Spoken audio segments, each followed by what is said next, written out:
Groundwork Coffee Company is one of the original La coffee chains. Unlike some others, however, it's still independently owned and remains true to its roots. After the first Groundwork location opened in 1997 in Venice, the roaster has now expanded to various parts of the city, including Hollywood, downtown La, and North Hollywood. There's even an outpost in Portland, which opened just last year. Owner Jeff Sheen has been at the head of the company since its birth, and today he strives to keep Groundwork's quality standards the same as they've always been. Whether it's sustainability, developing relationships with growers, or its commitment to supporting organic coffees, Groundwork maintains its core values.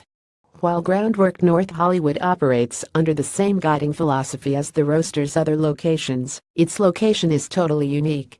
The company tends to open spaces in historical sites, but the NoHo location is an eye-opener. It's situated in the historic North Hollywood Lancashire train depot, which at 121 years old is definitely historic. The depot sits on Lancashire and Chandler, right at the intersection of the red and orange bus lines, some of the city's busiest. After being closed down for almost 30 years, there was a revitalization effort by the city and Metro to fund the restoration of the station. Sheen says that when he realized the space was being restored 4 years ago, he began making calls and pushing for the possibility of setting up a Groundwork space. He won the bid, and the cafe opened in February of this year. The build-out was no small feat. After all, Lancashire was first opened in 1896 and had been closed to the public since 1952.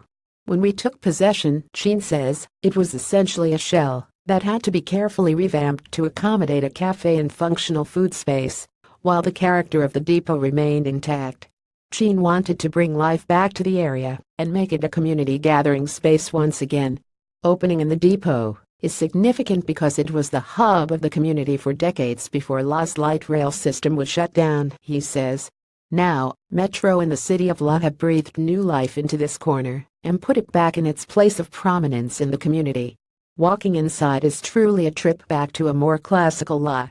Visitors can still see a lot of the original details of the building. The fact that it's a historical landmark means that most of the structure had to be preserved.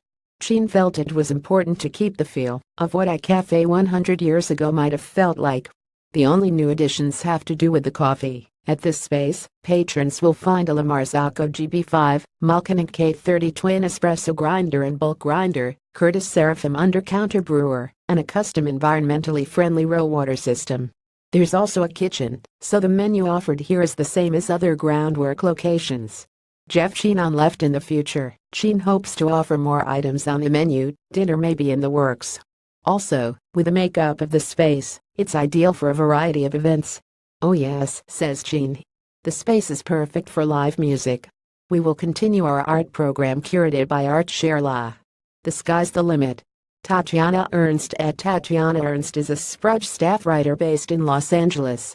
Read more Tatiana Ernst on Sprudge. Art Share La, Cafes, California, Curtis Seraphim, Groundwork Coffee, Jeff Sheen, La Marzocco GB5, Lancashire Train Depot, Los Angeles, Malkin and K30 Twin, North America, North Hollywood, USA.